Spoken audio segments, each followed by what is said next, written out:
Bon allez les cigales, au lit. Enfermons-nous dans la touffeur. Ça se dit ça, la touffeur. J'ai la moitié de la face. Dans la nuit. Ça fera un style, hein, c'est pas grave. C'est une vidéo on my shelf sponsorisée par mon côté obscur. Voilà. Je vous dis que la chaleur me tape sur le système. Hello tout le monde, je suis ravie de vous retrouver aujourd'hui pour une nouvelle vidéo sur la chaîne. Et pas n'importe laquelle s'il vous plaît, parce que c'est une vidéo que vous m'avez quand même beaucoup demandé. Alors si je ne vous l'ai pas faite avant, c'était pas par pur sadisme. Je sais pas trop quoi faire comme vidéo aujourd'hui, je ferais bien on my shelf, mais je sais pas. Ouais, un On My Chef, ça pourrait être une bonne idée. Non mais je crois pas en fait, un On My Chef c'est une idée horrible parce que ça leur ferait tellement plaisir, tu penses après ils se prendraient pour les champions du monde, ils te demanderaient tout le temps de faire des vidéos qui leur plaisent, enfin on n'est pas là pour ça non?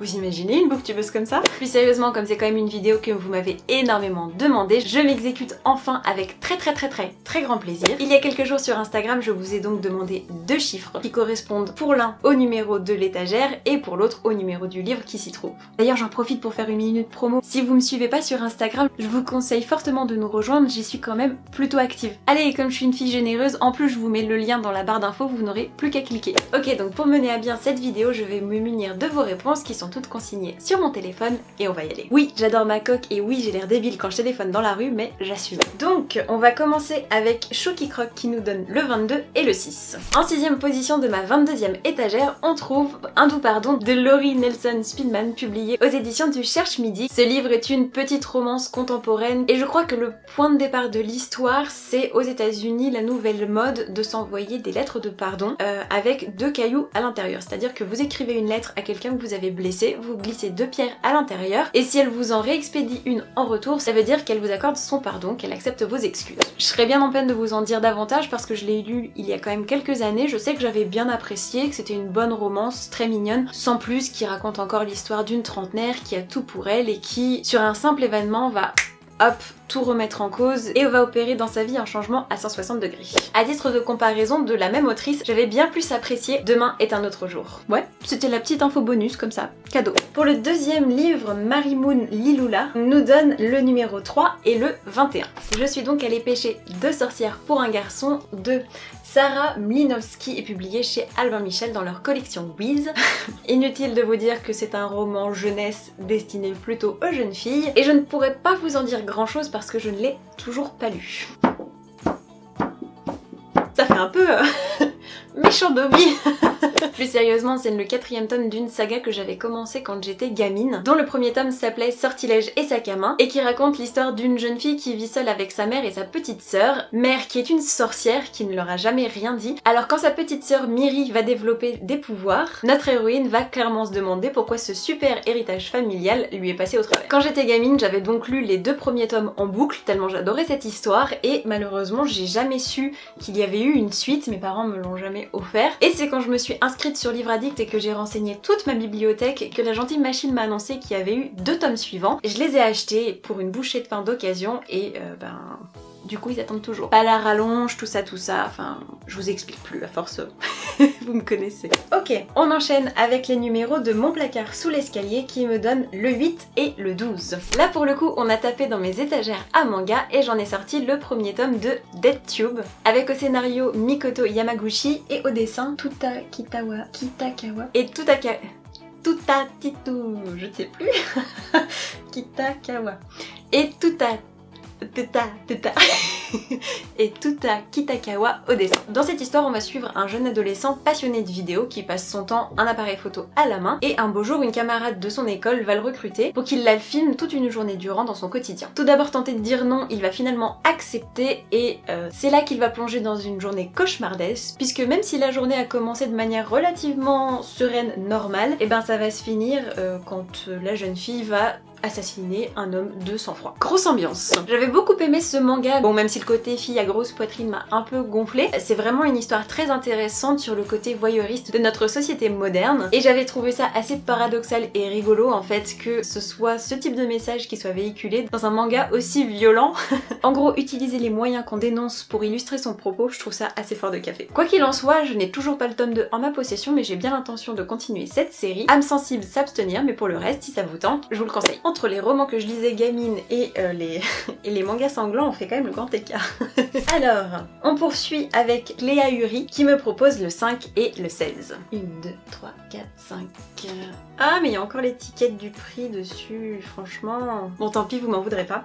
C'est pour moi l'occasion de vous présenter le tome 9 des désastreuses aventures des orphelins Baudelaire, signé Lemony Snicket, que vous voyez ici dans les éditions d'origine de chez Nathan. Je pense que j'ai pas vraiment besoin de vous présenter cette série, elle est quand même culte, elle a eu droit à de nombreuses adaptations. Mais si jamais vous êtes passé à côté du phénomène, dans cette histoire on va suivre 3 frères et sœurs dont les parents sont brutalement décédés et qui vont être expédiés chez le comte Olaf, une personne absolument abjecte qui veut tout faire pour s'en débarrasser mais de manière définitive pour mettre la main sur leur héritage. Je me souviens que j'avais découvert cette série quand j'étais gamine, j'avais beaucoup aimé le ton pince sans rire et l'humour très british de l'auteur. Après je dois vous avouer que je m'étais quand même lassée assez rapidement au bout du 4e tome parce que je trouvais que c'était toujours le même schéma, toujours le problème, la réflexion, la solution et on passe à autre chose.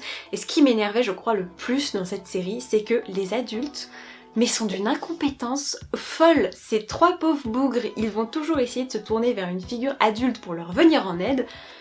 Et ils sont tous plus bêtes les uns que les autres, personne ne les croit. Voilà, c'est un florilège de benets. Et au bout d'un moment, moi j'étais frustrée. je comprenais pas, je disais c'est pas possible qu'ils soient tous cons comme leurs pieds comme ça. En plus c'était toujours très difficile de les trouver en bibliothèque, donc j'avais jamais les tomes qui se suivaient. Donc j'ai un peu lâché l'affaire et puis bah comme vous le voyez, en grandissant j'essaie petit à petit de les trouver d'occasion pour poursuivre ma lecture. Vous avez été quand même très nombreux à participer, donc je pense pas pouvoir tirer tous les numéros, mais ma foi ce sera l'occasion d'en refaire. Alors Louana Simon 24 me propose le 12 et le 20. Avec le prochain livre on retourne dans la romance et ça tombe bien parce que je ne lis quasiment que ça pendant l'été. Et pour le coup je suis contente parce que c'est aussi l'une de mes romances favorites avec Un jour de David Nichols, publié ici chez Belfond. Encore une fois, je ne suis pas persuadée d'avoir besoin de vous présenter ce livre, puisque c'est l'histoire de Dexter et Emma qui vont sortir ensemble le jour de la remise des diplômes, et la vie va faire que chacun va partir dans des directions très différentes. Ils vont rester amis, et en fait, le parti pris de ce livre, c'est qu'on va suivre une seule journée par an, tout au long de leur vie, et j'ai trouvé ce roman mais tellement beau, tellement juste, et l'adaptation me fait pleurer à chaudes larmes à tous les coups. Donc si vous aimez la romance et que vous ne connaissez toujours pas cette histoire, vous tenez peut-être quelque chose là. Alors l'assistant Totoro me souffle à l'oreille que Charméléa me propose le 23 et le 24. J'ai un peu l'impression de faire le tirage du loto ou un bingo, je sais pas, vous trouvez pas? Bon bref, du coup j'ai oublié. Je parle et j'oublie. On a dit le 23 et le 24. Ok. C'est pas compliqué en plus, une. Bon bah pour le coup je suis désolée, mais on est retombé sur une relique de Mappal avec le 3e tome de Lucky Arbor éperdument, écrit par Jill Chalvis et publié chez Milady. Cette petite série de romances, je l'avais vue passer de nombreuses fois sur la chaîne de Margot Liseuse quand je l'ai découverte en 2015 et ça m'avait vraiment donné envie, donc je les avais trouvées d'occasion et je ne les ai toujours pas lues, donc je serais bien incapable de vous dire de quoi ça parle. Je sais que c'est une romance dans un petit village, voilà le schéma assez classique. Si jamais chez vous aussi il prend la poussière dans votre palle, n'hésitez pas à me faire signe, on pourra peut-être s'organiser une lecture commune. Je sais pas à combien de livres on en est, mais la vidéo est déjà assez longue, donc je vais essayer d'avancer. Moshi Moshi Look me propose le 11 et le 16. À la 16e place de la 11e étagère, on trouve Sweet 16 écrit par Anne Lizertier et publié chez Casterman. Dans cette histoire, Anne Lizertier va nous plonger dans l'Amérique ségrégationniste de 1957 quand plusieurs élèves noirs sont invités à faire leur rentrée dans un lycée de blancs. Vous vous en doutez bien, les choses ne vont pas se dérouler sans heurts et on va suivre l'histoire de Molly, l'une de ces élèves à faire sa rentrée dans des conditions plutôt compliquées, et en parallèle on va suivre le destin de Grace qui va fêter ses Sweet 16, donc ses 16 ans, et qui pourrait bien voir ses certitudes et ses croyances remises en cause par le comportement de ses camarades vis-à-vis des nouveaux élèves. L'avantage de ce texte c'est que je peux vraiment sortir des livres dont je ne vous ai jamais parlé, et celui-ci je l'avais bien aimé, j'aime beaucoup la plume d'Anne Lizertier, je trouve que c'est tiré d'un fait divers qui vaut le coup d'être lu. Après, moi j'ai un vrai problème avec les romans d'Anne Lizertier, c'est que les thématiques, l'écriture, les personnages, tout est quand même hyper bien trouvé, hyper bien pensé, mais à chaque fois je suis frustrée parce que les romans sont très courts et que moi il m'en faut plus en fait. Quand les protagonistes sont bons, que le contexte est intéressant et que la plume est bonne, j'ai pas envie de m'arrêter au bout de 190 pages, j'ai envie que ça aille plus loin, que ce soit plus détaillé. Et c'est vrai que cette frustration, je l'ai quasiment à chaque fois que je lis un roman d'Anne Lizertier. On est tellement en train de foutre le bordel dans ma bibliothèque, c'est Magique. Mais c'est pas grave, on continue. Le candidat suivant nous est choisi par Kim Idol et porte le numéro 8 et le 14. On est retourné sur l'étagère à manga avec le 6e tome de la série J'aime les sushis. J'aime les sushis, mais oui, mais oui. Pourquoi j'ai eu envie de chanter ça sur l'air de Inspecteur Gadget? Le cerveau humain et ses secrets. Autant vous prévenir tout de suite, cette série de manga donne très faim. Puisque dans cette histoire, on va suivre le destin d'Anayu et de Yuga, qui sont 2 étudiants en école de cuisine. Lui veut devenir chef pâtissier et elle veut devenir le maestro des chefs des restaurants de sushi. J'avais beaucoup aimé cette série parce que pour une fois dans un shoujo, l'héroïne n'est pas cucul à praline, elle sait ce qu'elle veut, elle n'y va pas du tout avec le dos de la cuillère, elle fonce pour obtenir ce qu'elle veut, quitte à parfois passer pour une hystérique agressive. J'ai vraiment beaucoup aimé ce personnage. Yuga est aussi très doux, très tendre, sans pour autant être niais. La romance est chouette. En somme, c'est une série que je vous conseille vraiment très chaudement, même si j'avais été déçue par le tome 8 parce que le dénouement auquel je voulais vraiment assister arrive dans les toutes dernières pages et est expédié, et en fait on s'attarde sur un élément de l'histoire qui, bon, m'avait pas passionné, mais à part ça, vraiment, si vous aimez les shoujo et que vous aimez la cuisine japonaise, foncez. Je vois l'heure qui tourne sur la caméra et je sais qu'il va falloir mettre fin à ce On My Shelf, mais j'ai du mal. Donc on va en refaire encore un petit. La douce Roxane Lou m'a donné comme numéro le 14 et le 4. Et après le manga, on est enfin tombé sur les étagères à BD, mon dieu. Enfin. Pour le coup, c'est une série dont je vous ai déjà parlé plusieurs fois sur la chaîne, que j'adore de manière inconditionnelle.